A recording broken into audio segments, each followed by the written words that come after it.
Olá pessoal, eu sou o Leonardo, eu sou professor de Disciplina Sistemática nas Universidades Escolares e a gente vai passar o próximo semestre junto, estudando um pouco da diversidade e evolução de plantas.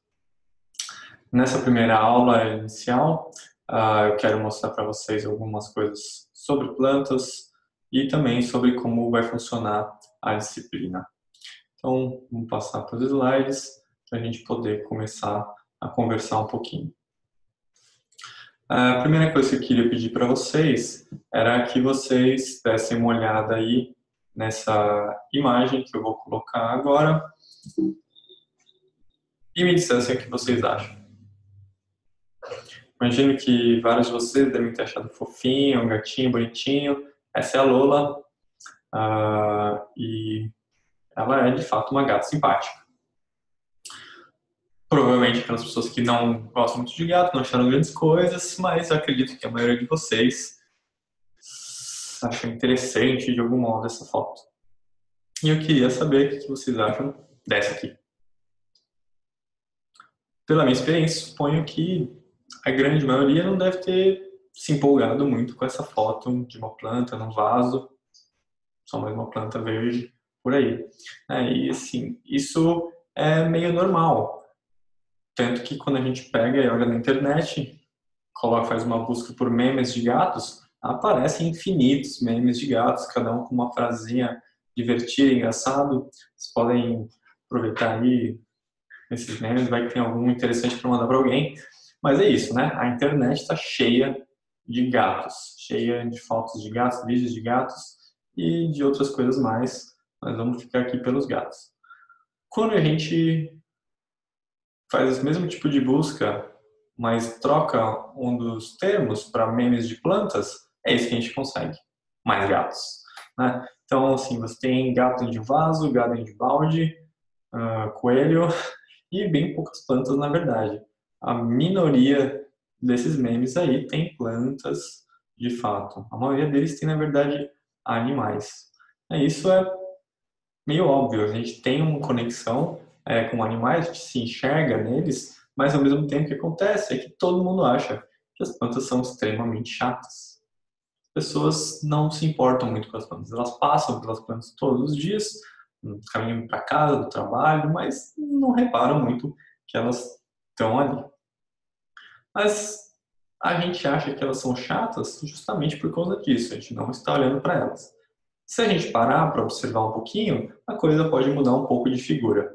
Então, por exemplo, aqui a gente tem várias folhas e todas elas têm uma coisa em comum, que é essa cara de folha, né? Todas elas são meio planas, são verdes, e elas são planas verdes porque elas são esses órgãos que fazem fotossíntese, né? E permitem que as plantas transformem energia luminosa em energia química. E, inclusive, nós tiramos proveito disso. A gente passa a olhar com mais atenção, dá para ver que nem todas as folhas são iguais.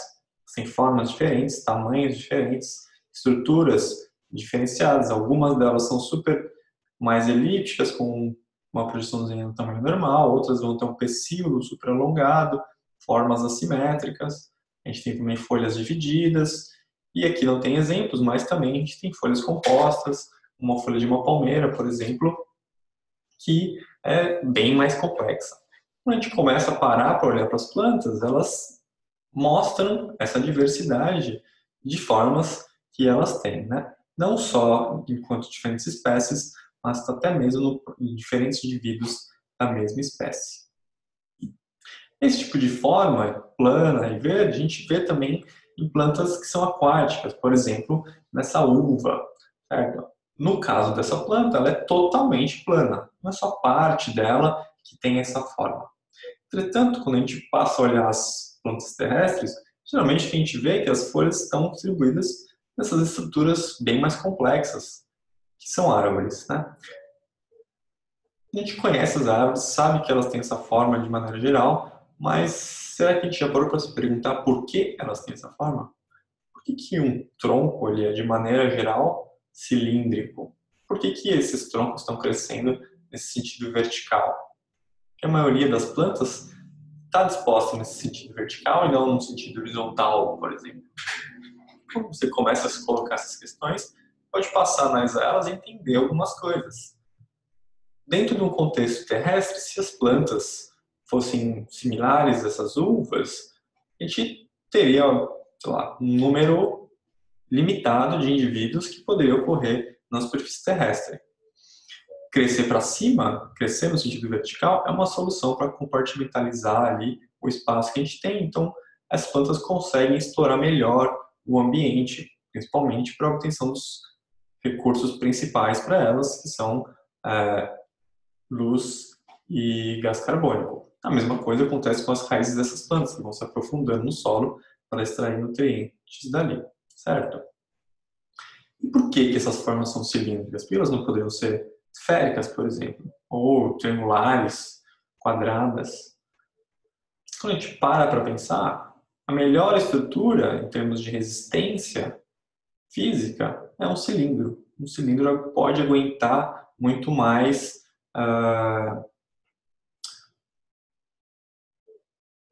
distorções, né? A gente tem esse exemplo bem claro, você sobe numa latinha de qualquer coisa, de milho, e você consegue ficar em cima daquela lata que pesa só algumas gramas e é feita de um metal numa espessura super fina, né? O cilindro é uma forma extremamente resistente. Então, é isso que faz com que essas plantas tenham essas estruturas cilíndricas, né? Uma pressão que levou elas a terem esse tipo de forma. Outra coisa que a gente pode começar a parar para se perguntar é o que acontece com essas plantas, como que elas podem fazer? Elas são esses organismos sésseis, que não se mexem, não vão para lugar algum, e isso tem muito a ver com a maneira como elas vão explorar o ambiente, né, adquirindo essas formas que são alongadas no sentido vertical, principalmente, embora a gente tenha plantas que elas adquirem uma forma, um crescimento mais na horizontal, e elas estão muito sujeitas, por serem organismos sésseis, por estarem paradas, a ataque por outros indivíduos, especialmente por herbívoros, por outras espécies que dependem da capacidade dessas plantas de fixarem energia em forma química. E quando você começa a olhar as plantas, a gente consegue ver que elas têm um grande número de estratégias para combater herbívoros. Então, desde o acúmulo de compostos que vão ser danosos, que vão dificultar a palatabilidade das folhas, ou até compostos que podem ser venenosos. E, além disso, as plantas conseguem até se comunicar, a gente vai ver daqui a pouco, tem alguns exemplos disso, para indicar que tem uma ameaça no local em que elas estão. E esse sinal, diz para as plantas no redor se prepararem para isso, e elas que a gente vê normalmente é que essas plantas que não estão sendo predadas no momento, quando recebem o sinal de alguém que está sendo predado, passam a acumular mais compostos secundários que têm uma função contra a herbivoria. Então, esses pequenos exemplos aí que eu dei dão para a gente ver através deles que as plantas, elas talvez não sejam super legais, mas elas não são tão chatas quanto elas parecem e quanto a gente acaba lidando com elas, que é basicamente ignorando. Queria ver com vocês agora alguns outros exemplos de características das plantas que a gente consegue descobrir a partir do momento em que a gente entende que elas não são tão chatas e passa a olhar com um pouquinho mais de cuidado para elas. Por exemplo, uma coisa que faz a gente achar que os animais são super legais é essa capacidade que eles compartilham com a gente da visão. E as plantas também têm um tipo de visão, uma certa capacidade de reconhecer formas através da interpretação de sinais luminosos. Um exemplo muito legal disso é uma espécie de planta, que ela é uma liana, ela ocorre sobre a copa de outras espécies, né? E essa liana consegue mimetizar as suas folhas, transformar a forma das suas folhas para que ela seja similar à das folhas da árvore em que ela está em cima.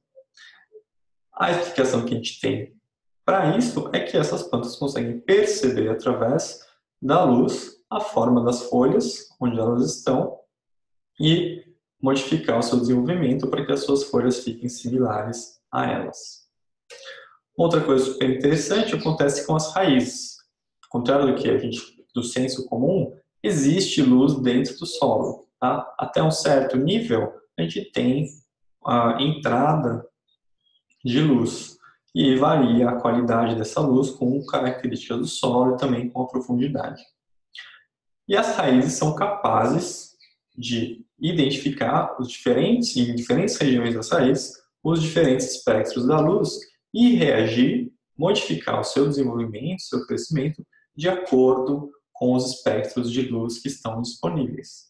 Então, por exemplo, a ponta das raízes é mais sensível à luz vermelha, enquanto a parte logo acima da ponta das raízes é mais sensível a regiões de azul do espectro.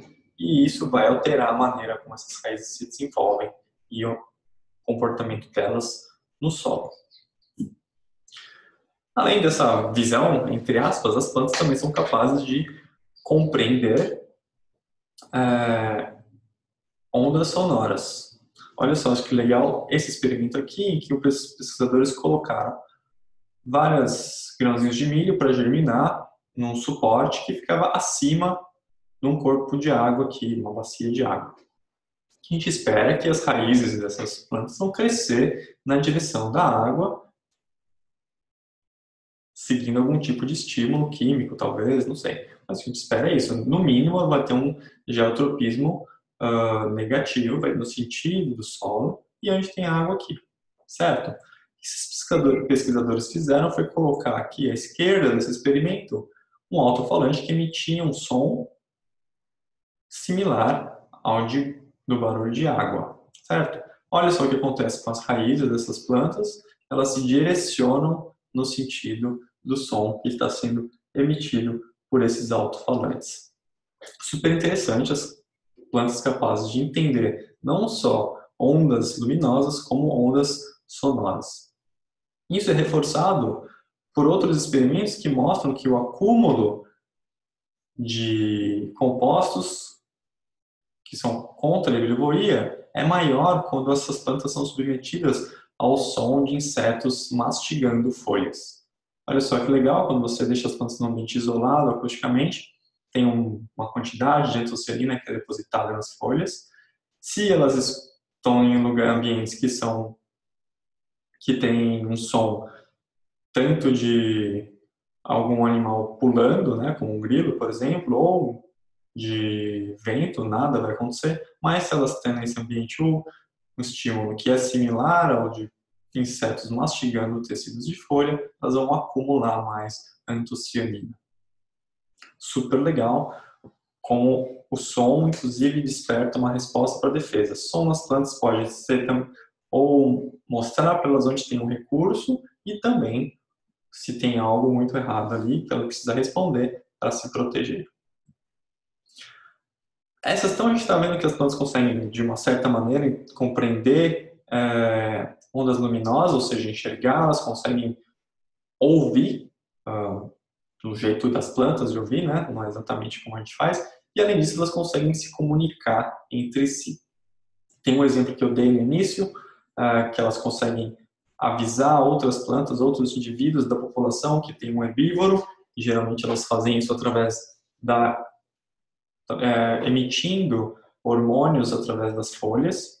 Mas, além disso, embora a gente tenha começado a descobrir recentemente que os indivíduos de uma mesma espécie, ou até indivíduos de espécies diferentes, podem estar conectados por uma rede de hifas no solo. E essa rede de hifas permite não só a transmissão de hormônios, ou a comunicação química, como também o compartilhamento de carbono entre os indivíduos. Isso é super legal. Alguns desses estudos têm mostrado que plantas adultas e bem estabelecidas transferem carbono para plantas ainda jovens, facilitando o desenvolvimento desses indivíduos. Então, existe, dentro do contexto das plantas, até uma relação social entre os indivíduos de uma mesma espécie e, às vezes, até entre indivíduos de espécies diferentes.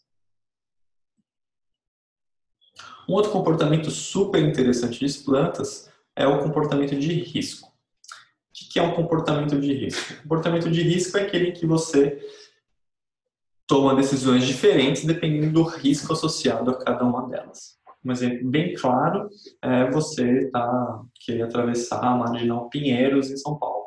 Um lugar de um monte de carro passando, você não vai através daquilo, você pega uma passarela porque a chance de você ser atropelado é altíssima e você vai morrer. Veículos estão em alta velocidade, é super perigoso, ninguém faz isso.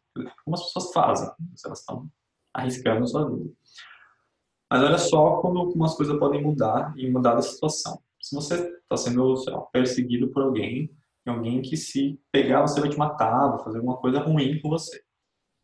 Você tem que atravessar, uma maneira de se livrar dessa pessoa é atravessar a Marginal Pinheiros. Muito provavelmente você vai considerar como uma solução plausível e vai optar por essa opção, dado que a outra é muito ruim. E olha só o que as plantas fazem. Esse experimento aqui, ó, que o pessoal cultivou plantas com metade das raízes colocadas em 2 vasos diferentes, com disponibilidade de nutrientes diferentes. Em um dos vasos, esses vasos verdinhos aqui, os nutrientes eles eram disponibilizados constantemente, o tempo inteiro tinha nutriente. Num caso, nutrientes numa quantidade mais do que suficiente para a planta sobreviver. No outro caso, nutrientes numa quantidade menor do que é necessário para que essa planta sobreviva. E, ao mesmo tempo, a outra parte das raízes estava disposta num vasinho em que os nutrientes variavam ao longo do tempo.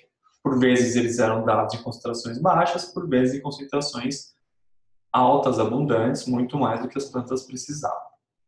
Nas condições em que os vasinhos com nutrientes constantes era também uma condição de abundância, as plantas cresciam suas raízes só nesse vaso. Ou seja, entre duas opções, a melhor é a que a planta está escolhendo, com mais nutrientes. No contexto em que você tem o vaso com nutrientes disponibilizados constantemente abaixo do nível necessário para a planta, ela vai crescer as raízes no vaso em que você tem variação, mas que em alguns momentos você vai ter nutrientes suficientes para o seu corpo. Então, olha só, comportamento de risco nas plantas. Obviamente, provavelmente não é um tipo de comportamento do mesmo jeito que o nosso. Você tem ali 2 situações, você pesa as duas e você escolhe uma. Aqui é uma resposta das plantas provavelmente muito mais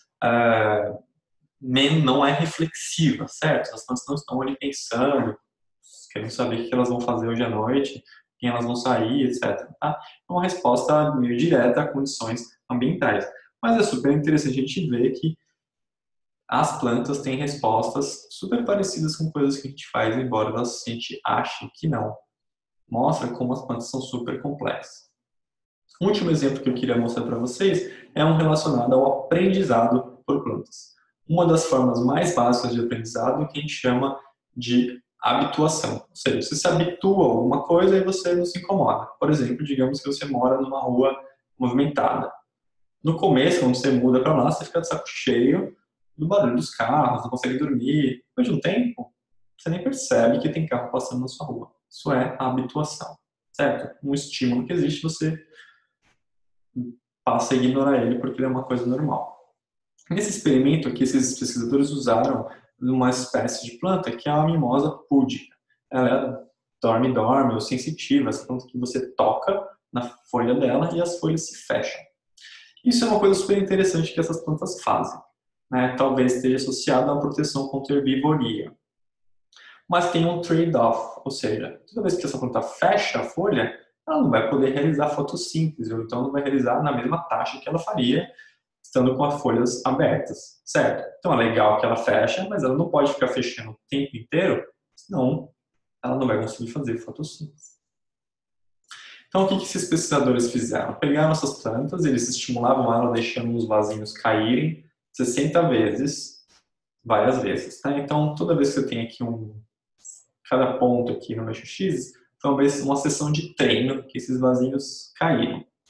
No controle deles, eles fizeram isso, e aí que caiu uma vez, deixaram cair as coisas, quase todas as folhas se fecharam. Aqui no eixo Y, você tem a porcentagem das folhas que estão abertas. Então, no controle deles, você deixa cair a planta uma vez, 80% das folhas se fecham, depois de 8 horas, a mesma coisa.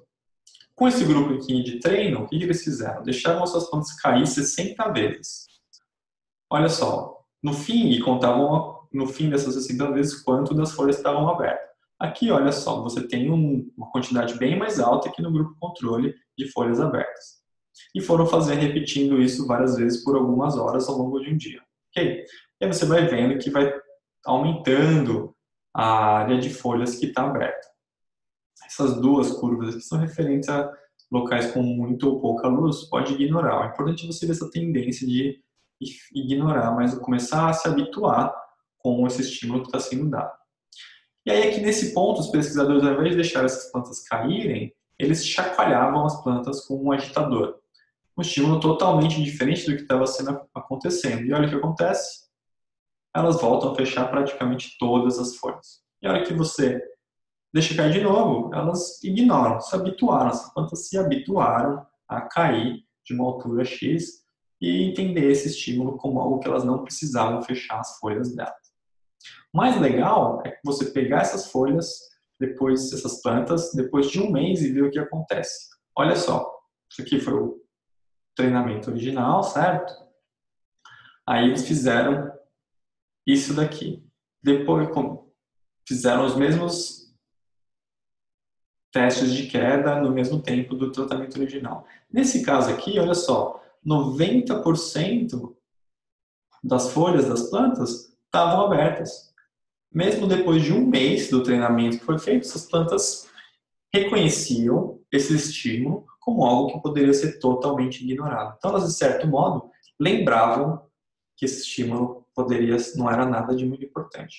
Isso, olha só, é corroborado pela essa treino de desabituação aqui. Elas são chacoalhadinhas, elas voltam a fechar todas as folhas delas, praticamente todas. E quando você deixa cair de novo, elas ignoram de novo, não ficou aqui embaixo. Certo? Então essas plantas estão aprendendo de algum modo. Olha só, então a gente chegou ali achando que as plantas eram chatas, depois a gente viu que elas podiam não ser tão chatas. E se você olha esses exemplos que eu dei, dá para começar a pensar que as plantas são interessantes, né? Não são organismos tão triviais assim, são coisas que a gente poderia se debruçar um pouquinho mais sobre elas. E é isso que a gente vai fazer aqui nessa disciplina. A gente vai se debruçar um pouco sobre as plantas, mas dentro do aspecto da taxonomia e da sistemática delas. Taxonomia e sistemática são ramos da biologia que estão preocupados em classificar as plantas, entender a biodiversidade, identificar os organismos que existem no mundo e também entender as relações filogenéticas entre eles. Quando a gente faz esses estudos com os organismos, a gente pode estruturar o conhecimento que a gente tem sobre eles. Então, quando eu tenho um sistema de classificação, eu posso atrelar de maneira coordenada todo o conhecimento acessório que eu sei sobre os organismos. Por exemplo, eu sei que a mimosa tem esse comportamentinho aí, então pode ser que outras plantas próximas a elas também tenham. Isso aí nada mais é do que fazer uma previsão a partir do nosso sistema de classificação. Além disso, quando a gente estuda taxonomia sistemática dos organismos, a gente pode também tentar entender, através dos resultados desses estudos, como se deu a evolução desses organismos ao longo do tempo. Isso é o foco da nossa disciplina esse semestre. A gente vai se debruçar sobre taxonomia sistemática das plantas vasculares e é por isso que a gente está aqui. Entretanto, tem uma coisa super interessante que vai complementar esse estudo das plantas vasculares. As plantas vasculares são esse grupo aqui, ó, está dentro de todas as plantas terrestres. A gente tem um grupo de plantas terrestres que inclui as plantas vasculares e inclui também aquilo que a gente chama de briófitas, que são as hepáticas, os musgos e os antóceros. Certo? Acontece que este grupo vocês não viram ainda, e se não virem nessa disciplina, vão se formar sem terem conhecido essas plantas super simpáticas. Então a gente vai olhar elas também. No nosso caso, então, nós vamos estudar todas as plantas terrestres, e é por isso que eu gosto de chamar essa disciplina também de sistemática de embriófitas, que é o nome que a gente dá às plantas terrestres, as plantas que têm embriões.